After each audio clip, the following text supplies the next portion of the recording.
2021 সালের শেষ প্রান্তে এসে বাংলাদেশের দুটি চিত্র স্পষ্ট হয়ে উঠেছে। প্রথম চিত্রটি সাফল্যের, দ্বিতীয়টি হতাশার।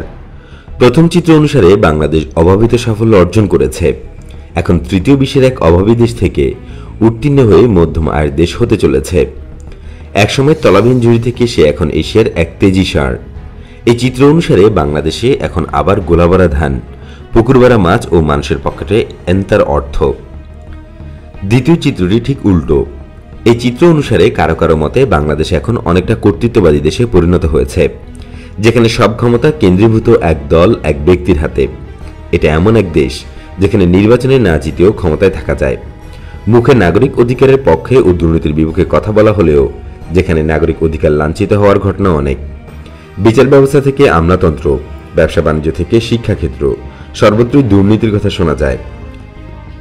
আইনের শাসন নয়, সেখানে আইনের লঙ্ঘনের শাসন চলছে। একই বাস্তবতার দুই বিপরীত চিত্র।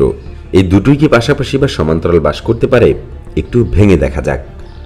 জাতিসংঘ সম্প্রতি এক নীতিগত পর্যালোচনা শেষে বাংলাদেশকে স্বল্পোন্নত দেশের বদলে উন্নয়নশীল দেশ হিসেবে স্বীকৃতি দেওয়ার সিদ্ধান্ত নিয়েছে।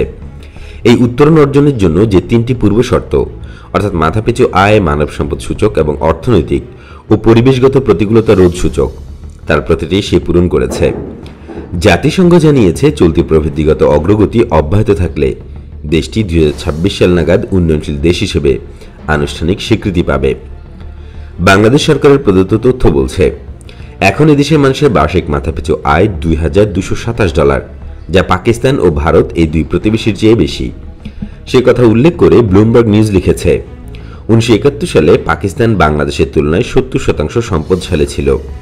সেখানে এখন সেই পাকিস্তানের তুলনায় 45% অধিক সম্পদশালী বাংলাদেশ। ব্লুমবার্গের নিয়মিত কলাম লেখক মিহির শর্মা এক পাকিস্তানি অর্থনীতিবিদের কথা উদ্ধৃতি করে বলেছেন, এটা মোটেই অবাক কোনো ব্যাপার হবে না যদি 2030 সাল নাগাদ আমরা সাহায্যের জন্য বাংলাদেশের কাছে হাত পাতি। বাংলাদেশ ও পাকিস্তানের মধ্যে এই পরিসংখ্যানগত নিরীক্ষা মোটেই অপ্রাসঙ্গিক নয়।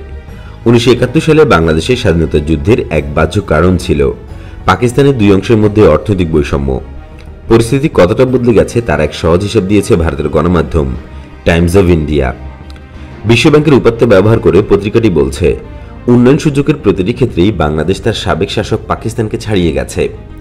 1971 সালে পাকিস্তানের মোট অর্থনৈতিক সম্পদের পরিমাণ ছিল $11 বিলিয়ন। একই সময়ে বাংলাদেশের মোট সম্পদের পরিমাণ ছিল $9 বিলিয়ন। এখন সেই হিসেবটা দাঁড়িয়েছে এরকম, বাংলাদেশ $324 বিলিয়ন আর পাকিস্তান $264 বিলিয়ন। অর্থাৎ পাকিস্তানের তুলনায় বাংলাদেশের অতিরিক্ত প্রবৃদ্ধি ঘটেছে 23%। পণ্ডিতজন অবশ্য জানিয়েছেন, এই হিসেবে বাংলাদেশের সাফল্যের পুরো ছবিটা ধরা পড়ে না। মোট বৃত্তির হিসেবে